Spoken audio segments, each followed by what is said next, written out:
muli po, maulang umaga po sa ating lahat. Palakpakan nga po muna natin ang ating Panginoon. Dahil ngayong umaga po, ilalamignan po tayo ang Lord ang narito to ignite us, to warm us, and to encourage us, mga kapatid. Naniniwala po ba kayo doon? So, naramdaman naman po natin kanina ng praise and worship po. Grabe po yung pagsama ng Panginoon. So, sabi nga po, ang isang praise and worship po, ang pag-aawitan natin kanina ay mananatiling isang kanta kung hindi ito sasamahan ng ating Panginoon. Amen po? Ayan. So I hope and I hope ngayong umaga and I pray na kausapin tayo ng Lord at i-transition tayo because our life is filled with transition from season to season nung hindi pa tayo Kristiyano, from message to message, from trial into triumphs, from testing to testimony, di ba? From testing now, testimony tomorrow. Bukas, mula sa pagiging tagapanood to tagasunod. Amen po? Ayan, so tayo po ay, inform nyo lang po ako pag nabibilisan po kayo ha, kasi talagang ganun po talaga ako magsalita. Minsan hindi ko lang po naiintindihan yung sarili ko sa bilis. So, ayan. So, ngayon, sa umagang ito po, ang verse po na ating pag-uusapan ngayon is makikita po natin sa Romans 12:11. Ayan, Romans 12:11 sa ERV version. Basahin nga po muna natin. As you serve the Lord, ayan, ipa-flash na lang po ni Ate Marimar. So, Romans 12:11, as you serve the Lord, work hard and do not be lazy. Be excited about serving Him. So, dapat pala meron tayong eagerness. Yung sa physics term, sa mga engineering po dyan, sa mga nag-aaral ng mga about sa physics. So, alam po natin to, ang ibig sabihin ng excited, it means yung energy niya ay higher than the normal state. Tama po ba? Parang ito po yung pinaka-peak na po niya, no? Yung parang hindi ka na mapakali. Parang yung isang bata po na kahit sabihan ng nanay niya na huwag kang malikot, dyan ka lang sa isang tabi. Pero yung bata, deep inside, sa loob niya, tumatakbo siya. Pag ganun yung excitement ng bata, parang din sa mga runner din po, ready na po sila para tumakbo. Pero hinihintay nila yung kudya. Pero yung puso ng mga runner, handa na silang tumakbo. Gusto na nga nilang unahan yung pagputok ng baril eh. Pero yun nga po, dapat may passion po tayo at puso in serving God. At isa pa pong translation, doon sa PPT version po ng Romans 12:11 din, be enthusiastic to serve the Lord, keeping your passion toward Him, boiling hot. So sa translation po na ito, grabe po yung binigay niya, boiling hot. Sabi po niya, hindi lang po niya sinabi, basta hot eh. Kung hindi boiling hot, which means, very hot po talaga na nandun na sa high temperature. Kung baga sa lagnat po, convulsion na po ito. Pero mas matindi pa po sa convulsion. Pero yun nga po, sabi dyan, radiate with the glow of the Holy Spirit means to extend or to spread the glow of the Holy Spirit and let Him fill you with excitement as you serve Him. Amen po? Ang isang naligtas na tao ay laging on fire to serve God. Naniniwala po ba kayo doon? Amen. Amen. So, laging may gigil. Kayo po ba laging may gigil sa pagsaserve sa Panginoon? Ngayong umaga po ba, pinilit po ba tayo o ginising pa po ba tayo? Alam ko po, wala. Siyempre po, wala pong pinipilit dito. Lagi po may pagpupusa dahil lahat po tayo ay may gigil at may excitement na makanilig ang Panginoon ngayong umaga. So nung makilala natin siya, nung makilala po natin ang Panginoon, alam ko po na, at alam ko din po, deep inside po sa atin, na hindi tayo papayag, na hindi po tayo makapag-share ng Word of God sa maraming tao dahil palaging nandun po ang excitement na makilala natin. Amen po. Isa pa pong translation, mabaybayin po natin lahat ng version. Ayan. Sa New King James Version, ito po yung version na medyo maikli, madali lang din po siyang memorize. Ayan, sabi dyan, not lagging in diligence. Ibig sabihin, hindi nahuhuli sa kasipagan. Fervent in spirit, serving the Lord. Yan, magpakasipag kayo at buong pusong maglingkod sa Panginoon. Dapat lagi kang on fire, kapatid. Sabihin nga po natin, dapat lagi tayo ng fire. Wait lang po. Ulit po. Sabihin nga po pala muna natin sa ating sarili. Yan, sabihin po natin, dapat lagi kang on fire. Siyempre po, dapat po laging nagsisimula sa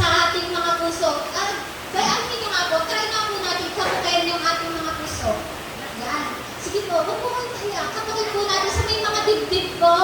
Pakikatog sa mga wala po ayun. So, pasensya na lang po. Pero may dibdib na po tayo lahat. Ayan. So, katakin nga po natin yan.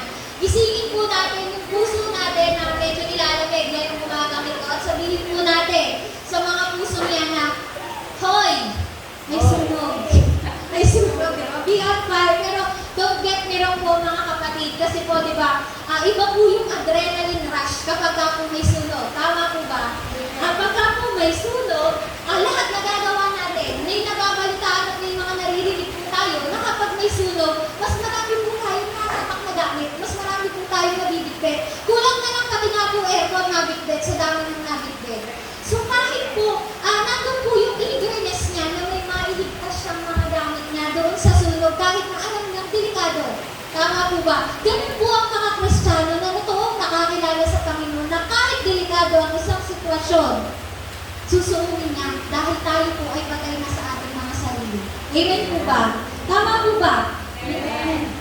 Yan, dapat po meron po tayong adrenaline rush sa paglilingkod sa Panginoon. Dapat po may passion tayo and compassion sa ibang tao na maligtas din po sila.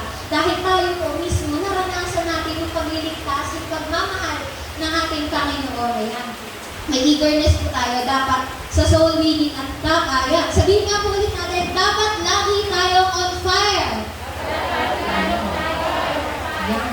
Biglang hilingaw yung pala kasi may fire na. So yan, dapat lagi tayo ready to serve God with passion and excitement. Alam ko, lahat ng nandito, I believe lahat ng nandito is my calling.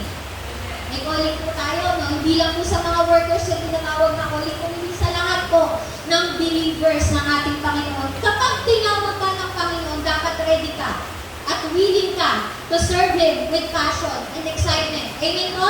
Amen. Amen. Malaki man o maliit yung inuutos sa atin ng Panginoon, dapat sunod ka agad, kapatid. Sunod tayo agad kasi hindi tayo ilalagay ng Panginoon sa isang sitwasyon na hindi natin tayo gawin. Hindi rin po tayo utusan ng ating Panginoon sa mga bagay na gawin natin kung hindi natin kayang gawin. Amen po? Dapat nga po mga kapatid, kung totoong Kristiyano po tayo at kung totoong nakakilala po tayo sa ating Panginoon, dapat nga po, wala na po yung wait lang. Wala na po yung salitang wait lang. Dapat, yes Lord agad. So nakita nga po natin yung testimony po sa yes na nakaraan. Wala nang kabataan ang nagnunog pag inasign. Laging yes Lord. Grabe nag-manifest po talaga, diba? Nag-manifest po talaga yung title ng kanilang gathering. Youth Empowerment Session. Always yes, say yes to God. Kasi tandaan po natin mga kapatid na kapag tayo po is nag-yes sa ating Panginoon, ito po yung gagamitin niya na stage or platform to do miracle sa ating mga buhay. Amen po? Dapat wala na po, wait lang Lord.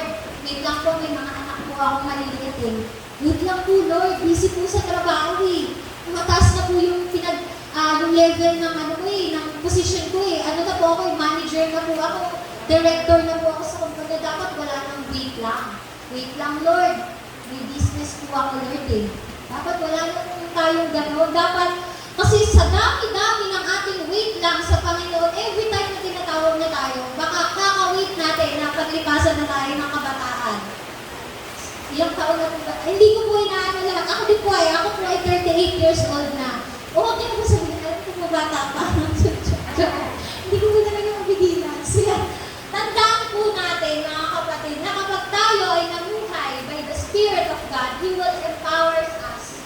He will strengthen us and He will enable us to keep us seeking and serving Him continually. If we are willing, God is more than willing. Ayan. So yan, tapos na po ako sa intro. Ayan, dako na po tayo sa ating title. Ayan, Step Forward. Ayan, Step Forward. Dito na pala po yun. Ito po yung title natin. Ayan, yung may pupost ko ni Ate Marimar. Sabi dyan, Step Forward in Service of God. Recharge to serve. Mag-recharge po tayo ng ating mga spiritual battery. Mag-full tank po tayo. Mag-infill. Mag-fire up po tayo. Kasi po pagka tayo ay nandulupay pa, pag tayo ay lowbat, wala po tayong wala pong magiging kasaysayan ng buhay natin sa paglilingkod. Dahil para lang po tayo isang nakaupo sa isang tabi na na ipinwesto lang dyan. Wala pong magiging kasaysayan ng aming buhay sa paglilingkod sa Panginoon kung wala po tayo full battery or spiritual battery kung hindi po siya puno. Ayan, sandali nga po tayo kumikit, mga kapatid. Pasensya na po kayo, marami po akong gestures. Ayan, sandali po tayo kumikit. Ayan. Tapos, tanungin nga po natin, habang nakapikit po tayo, tanungin po natin sa ating sarili. Ayan, tanungin po natin ang ating mga sarili. Tamad ba akong sumunod sa Panginoon? Am I lazy in serving God? Sigurado ba ako na nakakasunod ako sa Panginoon sa lahat ng pinagagawa niya sa akin? Yan. Tidilan na po tayo mga kapatid, baka makatulog po tayo eh. So, malamig pa naman, baka diretso yan. So, ayan, ano pong sabi mga kapatid? Ano pong sabi ng sarili nyo? Kung narinig nyo po yung sinagot. Yan. Alam ko po may sagot sa inyo yung mga sarili nyo, pero nakakatakot po mga kapatid na kung ang sinabi ng inyong sarili ay yung Revelation 3:15-16. Ano po yun? Yan, sabi, katulad nung nasa church ng Laodicea, whom the Lord threatened to spew out of His mouth or isuka, kasi hindi hot, hindi rin cold, kung hindi lukewarm, maligamgam na pagsunod. Dapat hindi po tayo ganon. So, nakainom na po ba tayo ng kape? Ayan, lalo po ngayong maganda po ako. Nakainom na po ba tayo ng kape? Kapag ka maligamgam po yan, anong gagawin natin? Iinitin, tama po. Kapag ka mainit, anong gagawin? Yung minsan yung iba po, pinalalamig, di ba? Coffee jelly po yun, mga kapatid. Tapos yung maligamgam po, wala pa po recipe dyan. So sabihan, inform nyo din po ako kung may recipe para hindi po nasasayang ating mga kape. So yan, tingnan po natin sa Romans 12, medyo mahaba. Romans 12:4-13. Dito, dinil ni Paul yung natural tendencies that we have as a frail people or bilang isang mahinang tao na tayo ay na-exhausted tayo, nag-give up tayo in loving God and in serving our fellow brothers and sisters. Since mga kapatid, tayo ay nandito pa sa lupa, we are in flesh. Ang tendency ay laging behind. Hindi po laging behind, hindi po yung laging behind. Kung hindi, parang tayo naglalag. Laging behind. Minsan, inaabot po tayo ng katamaran at nagpo-procrastinate po tayo o yung mamaya na lang syndrome. Ayan, napapagod din tayo in doing good and getting tired and also frustrated. Kasi hindi naman napapansin yung mga efforts natin. Di ba po? And yung mga behind the scene efforts natin. Lalo na po yung pag-worker ka na po, di ba yung mga behind the scene efforts natin. Hindi talagang nakikita lang po natin yung nasa harapan. Pero hindi po natin nakikita yung mga ginagawa ng mga behind the scenes. So sabi po doon, hindi naman napapansin yung aking mga efforts, mga behind the scenes effort ko, and no one seems to appreciate yung hard work mo kahit yung mga pagpupuyat natin sa mga ministry. Pero po ba yung mga nasasaktan? Kahit po sa work natin, di ba? May mga ganun po yung mga boss natin, hindi po tayo napapansin. Well, mga kapatid, baka nasabi na rin po natin ito. Di naman ako diligent and dati naman akong diligent and fervent in serving the Lord. Pero na-burn out ako, kapatid. Sa dami ng work na binigay sa akin, walang tumulong sa akin. Ako na lang nang akong gumawa. Na-burn out ako, kapatid, sabi nila. Attend ako ng church and then leave. Ayoko na ma-involve sa ministry. May ganun po ba dito? Well, mga kapatid, or yung kahit yung nasa congregation natin, na kapag ka ikaw ay pinuna ng mga kasama mo, nakakahiya ka sa sarili mo, di ba? Minsan nga ako nga po ganun eh. Minsan, mas mahirap pa. Hindi ko, minsan po mahirap mapahiya sa sarili. Di ba po? Tama po ba?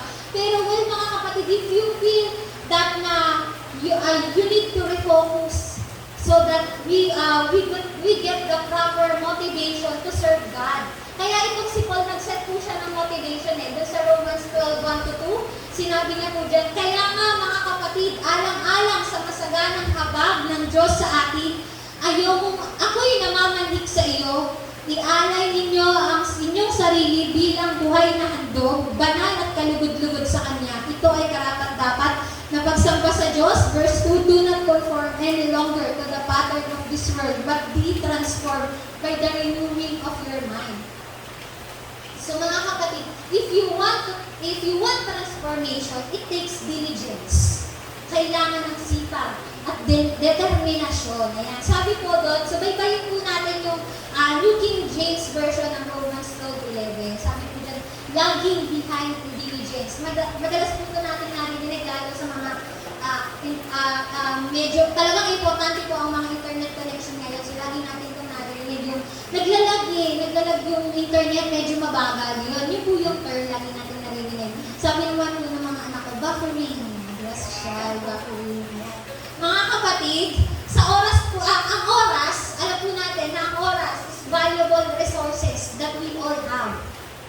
Mayaman ka man, mahirap, bata ka man, matanda, may ngipin o wala, may buhok ka man o kukunting buhok. Ayan. Ang time ay hindi mo yan mabibili, kapatid. Kapag ito ay lumipas na, hindi mo na ito mababalik pa. Sabi nga dun sa mga lagi natin narinig, we cannot bring back the hands of time. Kaya mga kapatid, huwag po natin sayangin yung oras na meron tayo ngayon. Gamitin po natin siya para sa pagsisilbi sa ating Panginoon. Lalo na po, nandito na po tayo sa very last hour ng ating panahon. And parang ito na naging dito na tayo sa peak hours. Kaya huwag po natin sayangin na tayo pahiga-higa lang. So palakpakan nga po natin ang Lord sa mga buhay na po kapatid natin na narito na talagang naging matalino, naging muna ginamit ng kanilang oras sa pakikinig sa salita ng Lord, hindi sa pagtulog. Masarap po matulog ngayon, pero talagang kinokomment ko po lang dahil nandito po tayo para makinig ng salita ng Lord. Yan mga kapatid, in fact, ang time ay equally shared resources. Meaning, katas-katas tayo ng resources na ipinagkatiwala sa atin ng Panginoon, mayaman pa man, mahirap, bata man, matanda, lahat po tayo may 24 hours. Tama po ba? Baka meron po dito nakakalamang. Meron po ba dito 25 hours? Huwag po tayo magdamot, mag-share po tayo. Inform na din po kami kapag tayo po ay naka 25 hours. Kasi favorite ko, 25 hours. So, ako po ay naniniwala mga kapatid na kung tayong lahat ay may pantay-pantay na 24 hours, meron tayong shared resources na mula sa ating Panginoon. Ang stewardship ng ating oras ay critical para sa ating victory. Nag-gets po ba? Ayan. Nag-gets po ba natin? Yeah. Pero ulitin ko po kasi nandito po sa ating and our stewardship of our time is critical to our victory. Ayan. Isa po ito sa susi ng katagumpayan ay ang kakayahan nating i-manage ang lahat ng oras na ipinagkatiwala sa atin ng Panginoon. Lahat tayo ay may intensyon ng katagumpayan. Amen po ba? Amen. Pero minsan, hindi po sapat ang intensyon kung hindi aksyon ang magdadala sa atin para sa katagumpayan. At mga kapatid, ako po ay naniniwala na ang desisyon ay nakakabit sa ating destinasyon. Amen. Maling desisyon, maling destinasyon. Tamang desisyon, maghahatid sa atin sa tamang destinasyon. At ang thinking, ang ating pag-iisip ay nakakabit sa ating decisions in life. Ayan, naniniwala po ba kayo doon? Ayan. Pag hindi po, mag-isa po tayo ulit sa tabi. Ayan. According to survey, mga kapatid, ang bawat tao, ito po ay nabasa ko lang din po ito sa isang blog na according nga po sa survey, na ang tao daw po, a day, may 60,000 thoughts na pumapasok sa kanyang isip. Ang grabe po, ang dami, no? Ano po kaya yun? Ang dami, 60,000 thoughts. I believe, mga kapatid, out of that 60,000 thoughts, ay may maghahatid sa atin sa katagumpayan. For sure, may mga business ideas dyan na pumapasok, mga kung paano mag-a-apply ng trabaho, kung ano yung mga i-interviewin, mga ganyan po, di ba, yung mga bata, kung paano nila gagawin yung kanilang trabaho. Pero ang matindi po dito, na pumapasok ng mga thoughts sa atin, yung mga nagdi-daydream po, yung mga nagdi-daydream po sa mga crush nila, yung sa mga BTS. Yan, di ba po? Yung baka mamaya, may sumalubog na sa akin din sa daan. Di ba po? So, included po yan sa mga thoughts natin, yung mga crush na yan, yung mga BTS na yan. But instead, mga kapatid, of having the right now attitude, may mga tao na too lazy. Sa dami ng inisip mo, 60K.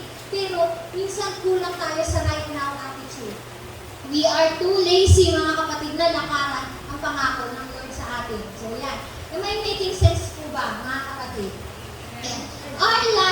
Our life is not what we do, but when to do it.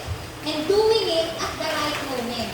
Sabi nga po ng mga doktor, tomorrow may be too late.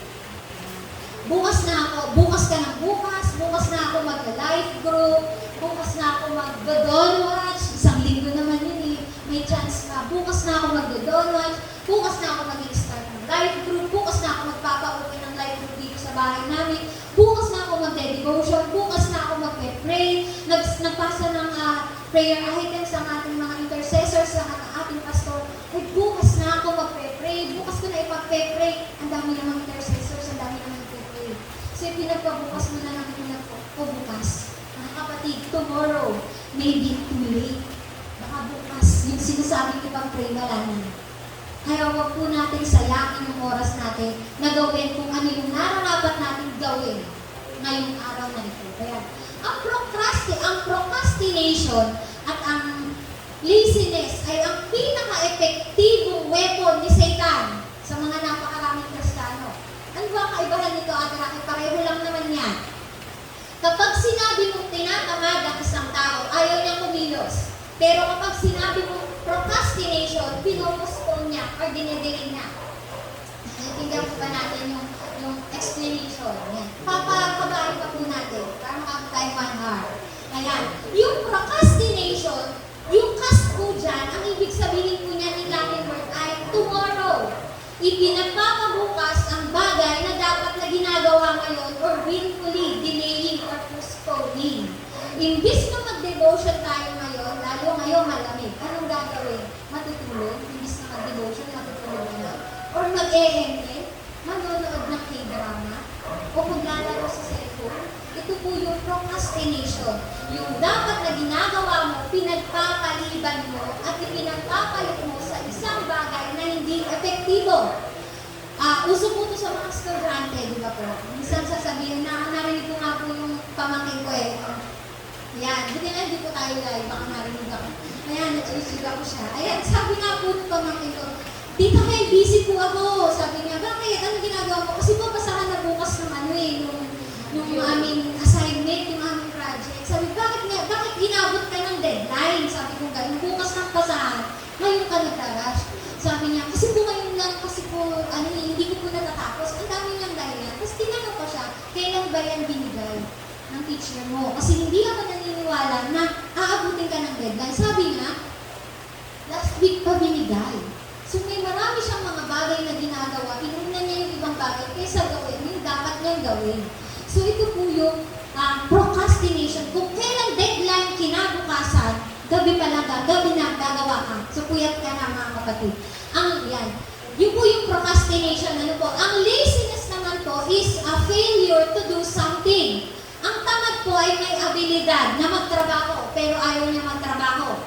Ang mga tamad po ay hinahangad lang po nito yung average or mediocrity. Ayaw po nila ng extreme na trabaho. Kung ano lang yung job description ko, yun lang yung gagawin ko. Yun po yung mga ugali ng mga tamad na tao. May ginagawa ko ba dito? Minsan, uy, tamad! Oh my God! Wala naman po tinatamad. Lahat naman po tayo dito ang masisipag. Alam ko po yan. Yun nga po yung pagkakaiba. So wala po tayo, hindi po tayo bilang sa mga gano'n. No? So kapag nakita po natin mga kapatid yung ating mga anak, yung mga kapatid po natin, huwag naman po natin tawagin na hoy, tamad. Huwag po natin sabihin na ganun kasi baka makasuha po tayo ng ng libel. Yung, natama po ba libel yung maliktaratan? Yung libel po ba yun? Baka makasuha pa tayo, baka mamaya gagawin din naman niya. Instead na sabihan ko siya ng boy, tamad, sabihin mo, procrastinator. Hindi ko talaga parang predator po yung dating, no? Pero naalala ko lang po. Hindi ko talaga mapigilan. So yan.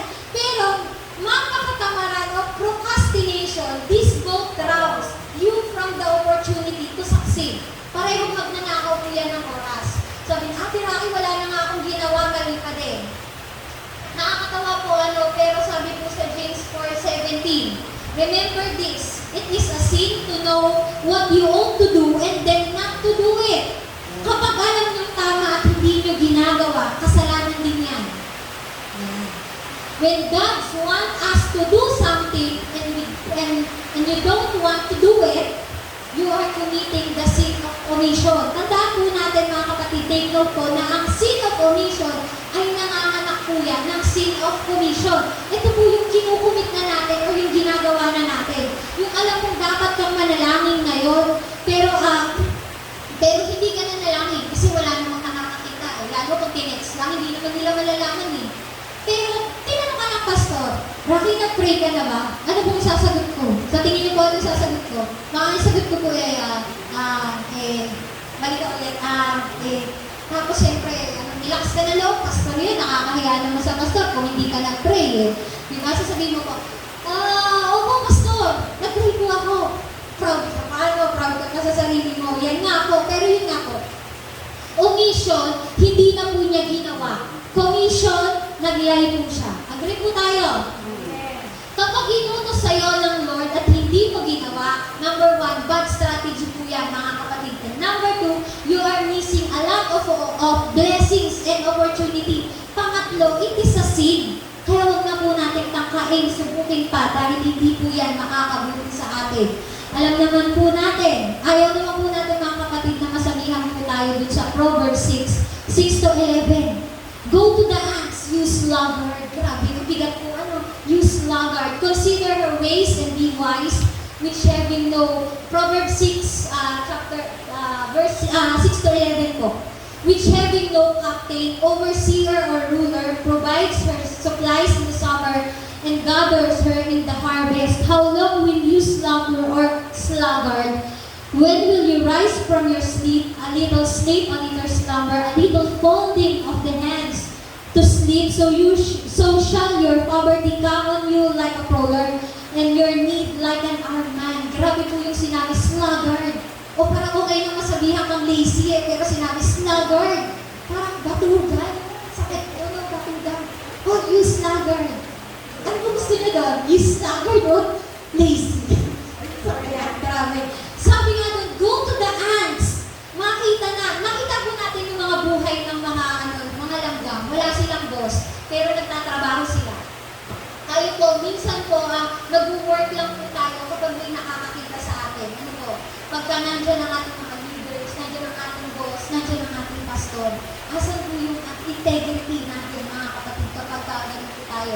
So nakita natin yung mga ants. Organized po sila kahit sa pila.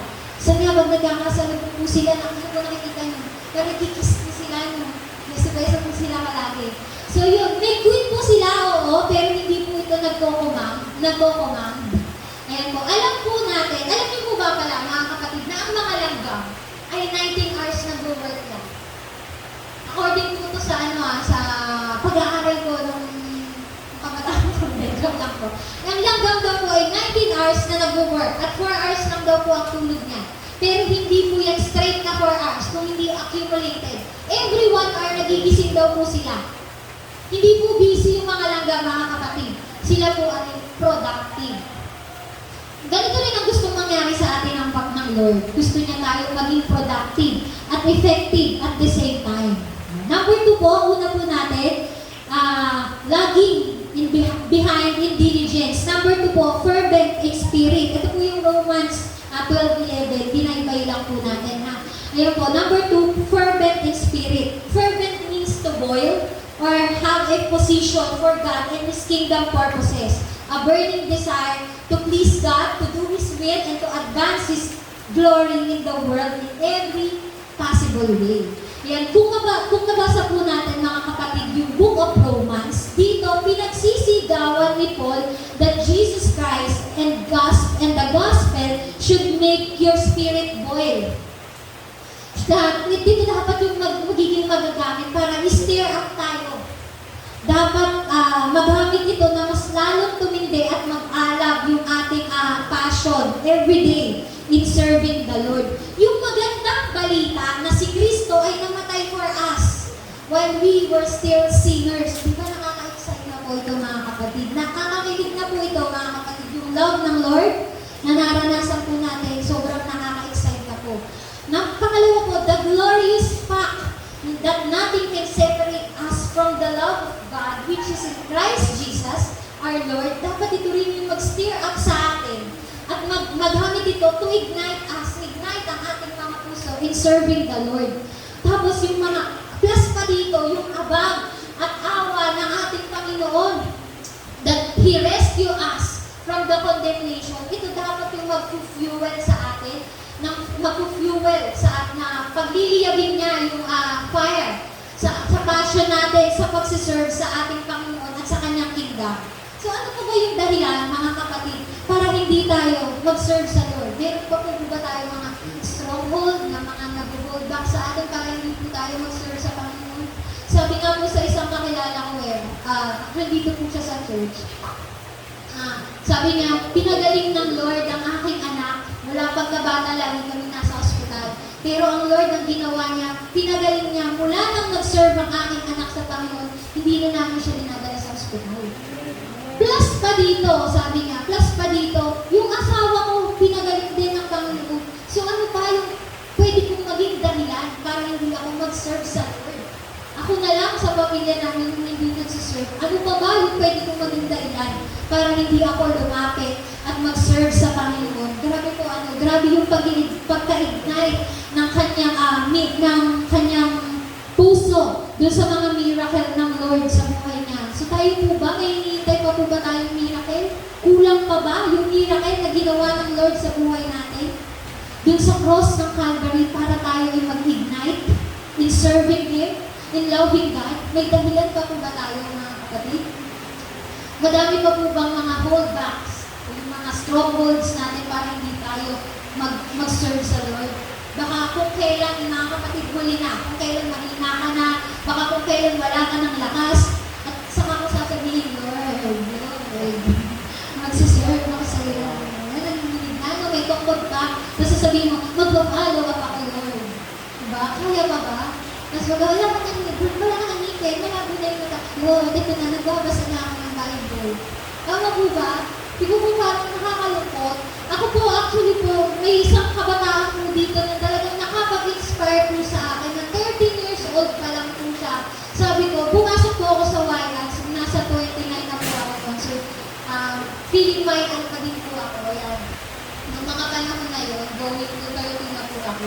May isang kabataan po na talagang na-inspire po ako sa kanya. Kasi 14 years old pa lang siya, imagine, nagsiserve na siya sa Lord, na hindi mo nakikitaan ng pagyayabang na sobrang humble ng humble ng bata. So sabi ko, parang nakaka-inggit, nakaka-inggit na ganun yung passion niya in serving God. So kahit sa unang edad niya, napaka-mature niya mag-isip. So sabi ko, parang ang naging regret ko lang sa buhay ng mga oras na yun, hinabot ako ng ganung edad na hindi ko naranasan yung naranasan niya. Na 13 years old pa lang siya, nararanasan niya na yung love ng Lord at yung joy niya in serving God. Ako, 29, 30, saka ko lang siya naranasan kasi kung mag-asawa lang po ako, saka ko lang po nakilala ng totohanan ng ating Panginoon. So sabi sa Revelation 3, huwag na po natin hintayin sabihin sa atin ng Revelation 3 na do not be lukewarm kasi isusuka lang tayo. Instead, be fervent in spirit as you serve the Lord. Number 3 po, dun sa una, laging behind in diligence. Pangalawa, fervent in spirit. Pangatlo, serving the Lord. Believers are called to serve the Lord. Sinulat ni Paul itong Romans sa mga taga-Roma, pero hindi lang para sa mga pastor, hindi lang para sa mga church leaders, kung hindi para sa lahat ng mga mananampalataya, sa mga lahat ng believers. So makikita po natin sa Romans 12:48, every part of the body is valuable and useful. The overall functioning of the body. Lahat tayo ay binigyan ng Lord ng spiritual gift. Kung hindi pa po natin nalalaman kung ano yung mga spiritual gift, dahil baka hindi po natin tinatanong ang Lord, o baka hindi po natin siya pinagtutuunan ng pansin na kung ano ba yung mga talents ko na binigay mismo ng Panginoon na gagamitin ko para papurihan siya. So simulan na po natin yung pag-uwi po natin sa bahay. Tanungin nga po natin yung mga sarili natin na ako po ba ay habang buhay na lang na taga-atid? Habang buhay po ba na ako na makikinig? O darating ang panahon na ikaw ay magtuturo din dito, na ikaw ay Lord. Kasi ang Lord naman po, sigurado po sasagot. Minsan nga po, tinanong po ang Lord, sabi niya sa akin, ano daw, magpapakanta daw ako. Pareho po kami ng talent ni Ate Arely. Pero talagang sabi ko, Lord, sikat po akong singer. Opo, sikat po akong singer. Lagi kong kabataan ko nga po pagka Christmas party po doon, sa sundalo po pag Christmas party ng mga dependents ng mga sundalo, yung mami ko, lalo akong tinutulak sa harapan. Kasi alam niya magaling akong kumanta. Tinutulak niya po ako lagi sa harapan, tapos hindi ko po nakakabusado yung lyrics. Alam niyo po sasabihin niya sa akin, pag hindi ka kumanta, hindi ka mamimerienda. Sabi niya sa akin, wala kang kasama rin. Sinabilitan po ako. Pagpunta po sa akin, kumanta po ako, tapos sumindo po ako, nagtingin na po lahat ng bako, tsaka yung mga nagja-judge. Kasi po hindi ko rin naalala yung kanta. Pero sikat po ako na singer sa harap ng magulang ko. Mas sumikat po ako nung nagkaanak na po ako. Grabe po talaga yung pagkasikat ko kahit tanongin niyo po yung bunso kong anak, si Kayla po, ang lagi po niya sinasabi kung sino yung magaling kumanta, si Mami. Napaka-faithful po ng anak ko na yun. Kahit tanongin niyo din po sa sino ang maganda. Walang ibang gaganda sa akin. Ako lang po. Yan. So, dapat yung mga anak niya, tinitrain niyo na po talaga ng buhay. Kasi wala po talaga magkatayo yung mga gamit sa atin magpupray sa atin, kundi yung mga ang anak-anak natin. So, mga anak, mag-asawa lang kayo. Ayan, hindi po ako nag-i-invite ha. Ano po, mag-boyfriend mo muna kayo. Ano po? Ayan. Kung hindi ko pa nagsiserve sa Lord ngayon, mga kapatid, kailangan mo siguro tanongin ang Panginoon on how He wants you na magamit ng Panginoon to serve Him and begin doing it now. Huwag po natin hintayin na abutin tayo o mapaglibasan tayo ng ating kabataan. Sabi po dyan sa slides natin, ngayon na po ako gagamit ng slides. Sabi, serving God is what we were made to do as His creatures. Ayan. This is our disposal, mga kapatid, that is to serve God, is to love Him with all that we are, obeying and enjoying Him forever. Walang kapaguran, mga kapatid. When you say yes to God, dapat naglalaan ka ng oras. Maglaan ka ng oras para sa Lord. Ikaw ang mag-adjust. Hindi ang Lord ang mag-a-adjust sa'yo, o hindi ang ministry ang mag-a-adjust sa'yo, o hindi ang Sunday service ang mag-a-adjust sa'yo. When you say yes to God, mag-adjust ka, kapatid.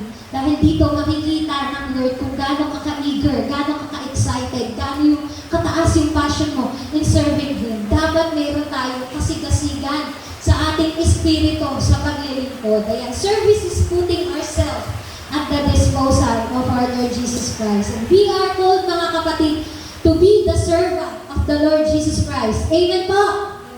Amen. Naglilingkod ka sa isang, example ko, naglilingkod ka sa isang presidente. Kahit yaya ka, or janitor, or kahit ano pong trabaho mo sa bilang isang empleyado ng presidente. Tapos parang masarap sabihin, what a privilege, mga kapatid. Kasi hindi po lahat binigyan ng pagkakataon na maging empleyado ng presidente. Tama po ba? So, inspired po ito dun sa Channel 7 na ngayon nakalabas. Grabe yung privilege na maging isang yaya ng isang mga anak ng presidente, ng mga kapatid. Pero, dito po, mga kapatid, sa pagsiserve sa Panginoon, mas matindi po. Mas matindi dito dahil mas mataas pa sa presidente yung ating paglilingkuran at hindi po burden ang paglilingkod. Hindi po ito dagdag na trabaho. Hindi po ito kapagmura ng kaaksayahan ng oras ang paglilingkod.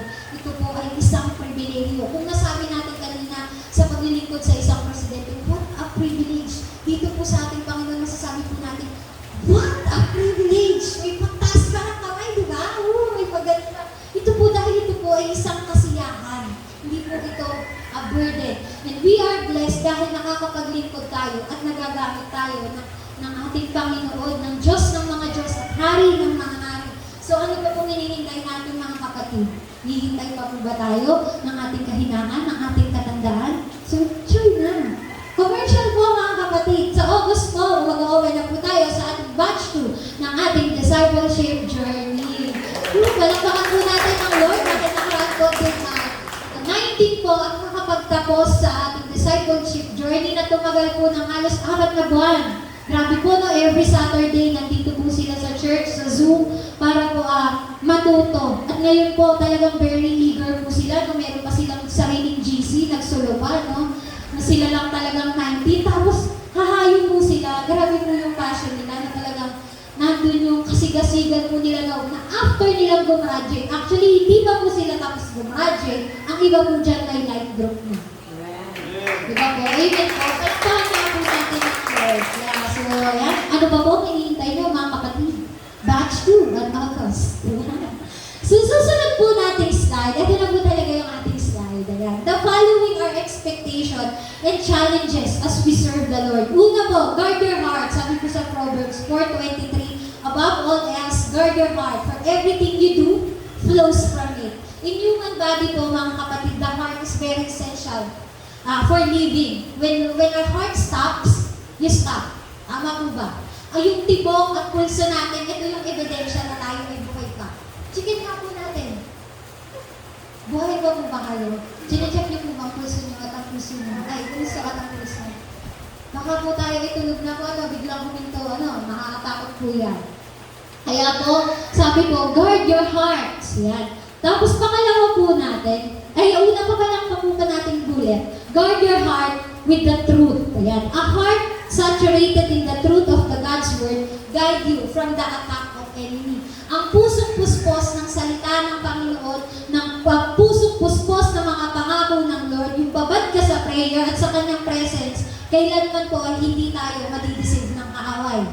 Amen po. Pangalawa po, guard your heart with a steadfast spirit. When God is the source of our steadfast spirit, we are able to say no to temptation and yes to serving with purity. Kaya po, mas dapat na mas lalo nating patatagin at palakasin ang ating mga espiritu.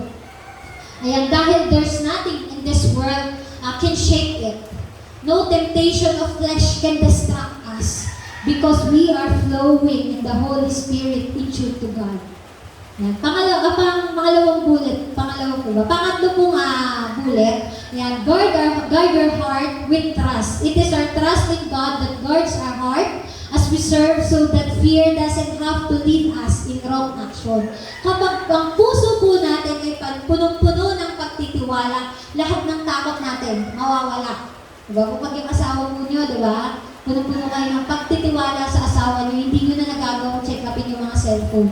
Kasi wala kang takot na baka siya ay sumakabilang bahay. Diba po? Mawawala po lahat ng takot natin. We can overcome our fear when we trust God. Mas matindi to. Sa Diyos tayo nagtitiwala. Lahat ng problema natin, lahat ng ating alalahanin, when we trust God, lahat po yan, na-overcome. Yan.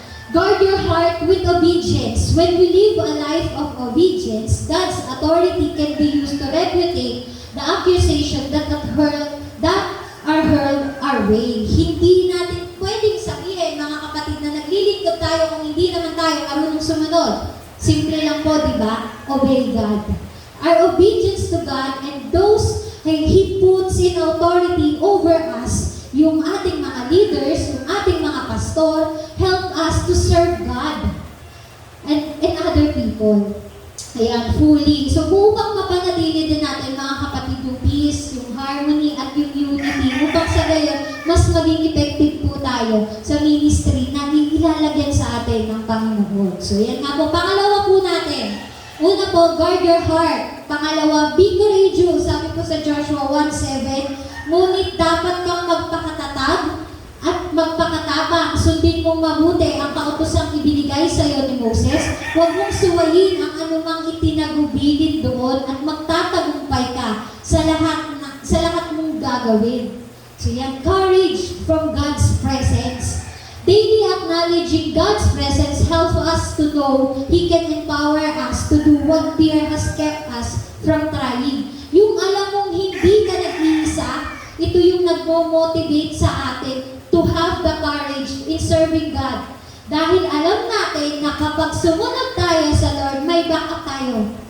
Andiyan ang Lord at hindi niya tayo pababayaan. Dahil ang Lord is, kapag nag-yes tayo sa Panginoon, ito nga po yung stage niya, yung platform niya to do miracles sa ating mga buhay. Kaya pag sumunod po tayo sa ating Panginoon, nandyan po siya palagi at hindi niya po tayo pababayaan. Pangalawang bullet po, be courageous. Courage to work. Every task of serving requires both courage and work. many people fail to serve because they lack courage or the desire to work or go.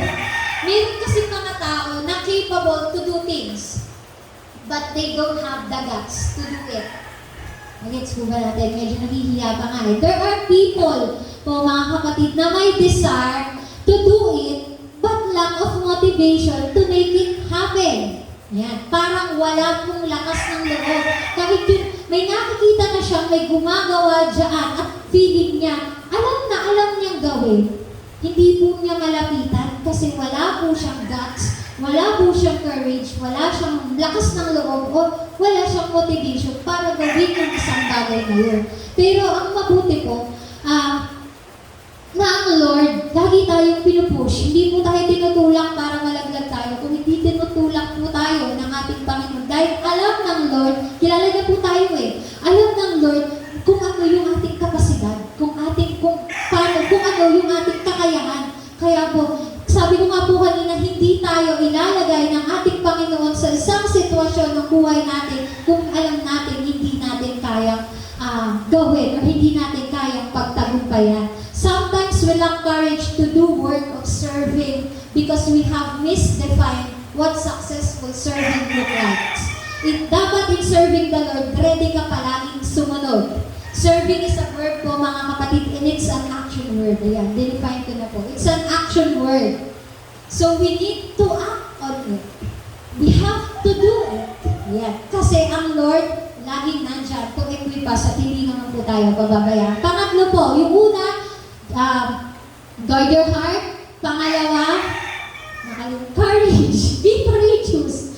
Pangatlo po, desire for excellence. Sa 1 Corinthians 10:31, ito po yung pinakabasihan ng Bible ng great service, ng excellent service para sa ating Panginoon. 1 Corinthians 10:31. So whether you eat or drink or whatever you do it for the glory of God. Excellence in everything. It is when we approach every task we face with an attitude that we are doing it for God. We begin to pursue excellence. Excellence starts when we begin to do things for the Lord na may kausayan at may kagalakan sa puso. Bali, wala lahat ng ating ginagawa kung walang joy in serving Him. Magiging bugnutin lang po tayo. Tulad nga po nung ng isang kanta ni Mayor Joey, kung na po. Kakanta po ako.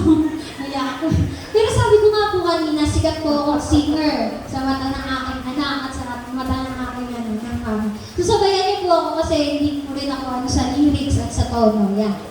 Sabi po doon sa isang kanta, handog po yung title nito eh. Sabi, ang pinakadalisay. Sabihin ko mga kapatid.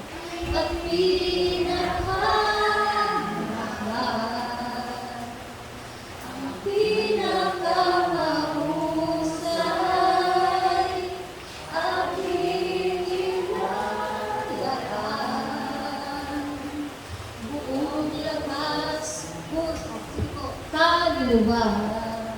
sa pinakamahinang may karapat-dapat ka o tanggapin nawa'y malugod sa aking handog. Grabe po yung katayo sa pinakamainam, pinakarapat-dapat. Gusto niyo ba po bang ulitin?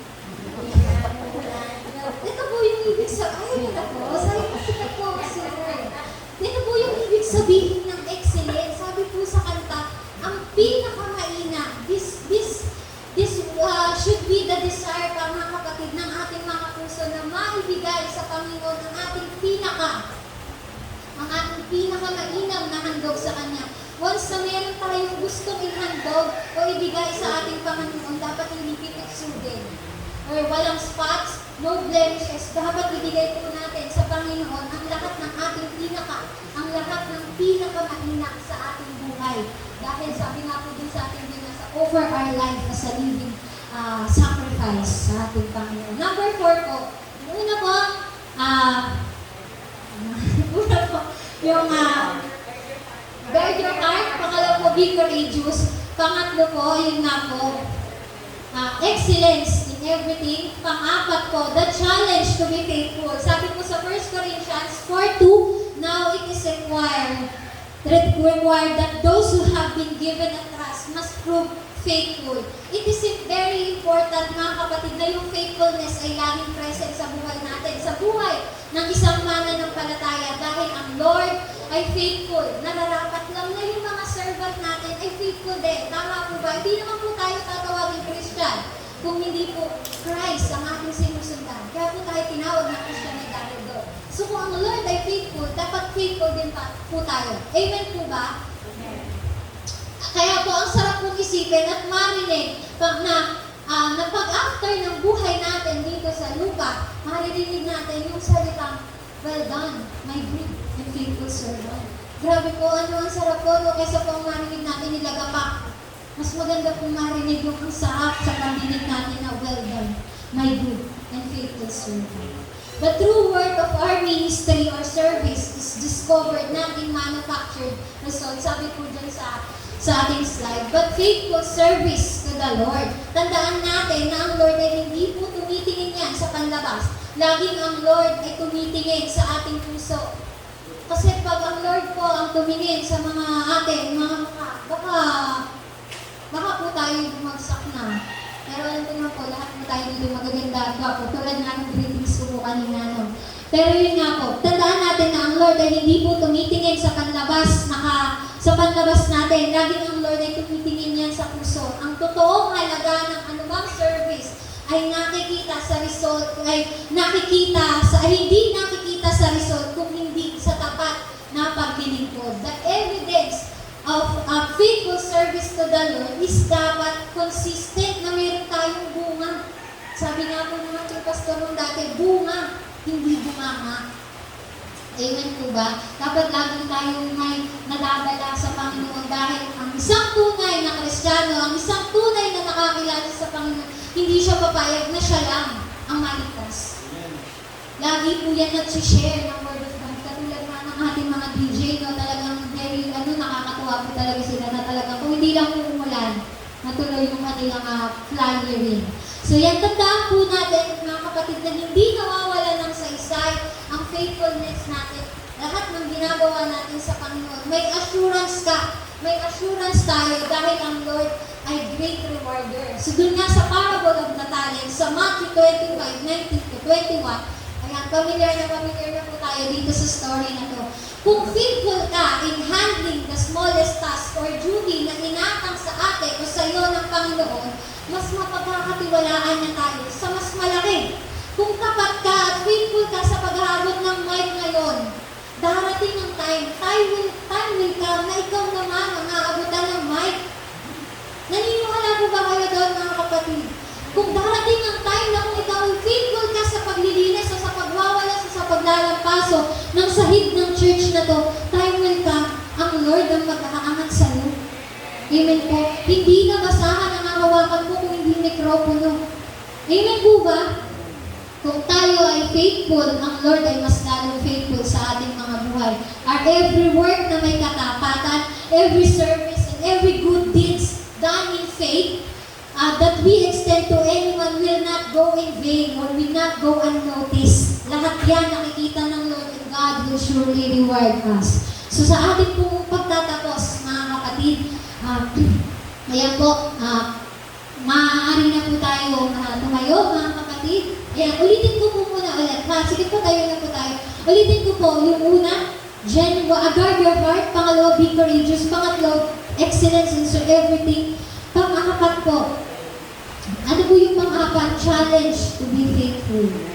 Ayan, sa ating pong pagtatapos, mga kapatid, tandaan po natin na ang tunay na paglilingkod, ang tunay na pagsunod sa Diyos ay hindi natatapos nang tinanggap natin siya sa buhay natin. Dahil kung mamumuhay tayo, hindi po yan natatapos, mga kapatid, nung tinanggap po natin siya, ang Lord. Kundi mamuhay tayo, nakikita ang Diyos sa ating mga buhay. Dapat po palaging may liwanag. Lagi po tayong nagliliwanag. Huwag po tayong maging katulad ng nasa sanlibutan na magmadilim. Dapat lagi tayong dun. Kung tayo po ay nasa isang lugar ng madilim, dapat tayo po at least kahit tayo yung nagliliwanag. Amen po. Dahil ang totoong binago ng Panginoon ay siya lamang kung makakapag-share ng totoong pagbabago. At ito ay may tunay na bunga at lubos na paglilingkod sa ating Panginoon. Ayan. Ayan. So ngayong oras po na ito, ayan, samahan niyo po, tayo po ay kumanta, umawit ng isang papuri para sa ating Panginoon. Ito po yung ating pagsumo or ating pag-surrender ng ating buhay sa Panginoon. So let's offer our life to our Lord Jesus Christ.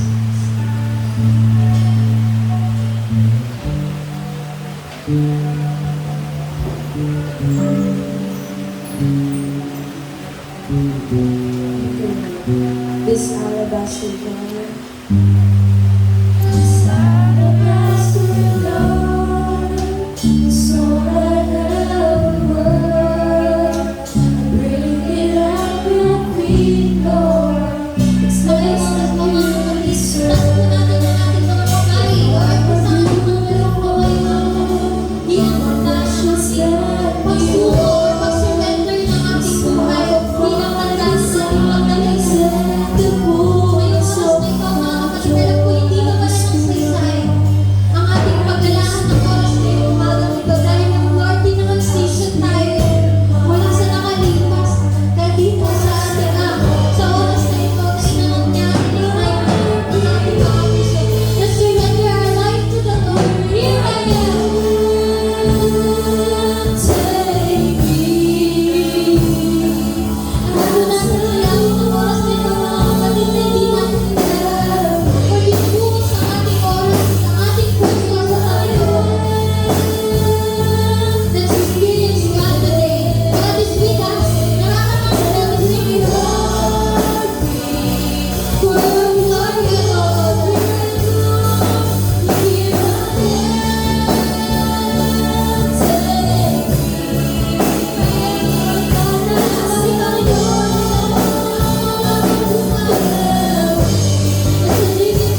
kami sa totoong paglilingkod, a selfless and excellent service. Ang pinakamainam na paglilingkod ay para sa iyo lamang, Panginoon. Thank you. Dahil, Lord God, hanggang sa huli, Lord God, maraming salamat po ay makikita mo kami, Panginoon, na naglilingkod ng tapat sa iyo, Panginoon. Maraming salamat po sa iyong pagpapala sa lahat ng blessings, Lord God, na aming nararanasan. Salamat sa iyong kadakilaan. Thank you for your faithfulness na patuloy naming nararanasan, Lord God. Dahil ito po ay patuloy mong nararanasan. Dahil patuloy mo itong pinararanas sa aming mga buhay. Thank you, Lord. Thank you, Jesus. Thank you, Holy Spirit. Maraming salamat po. Amen and amen. God bless you.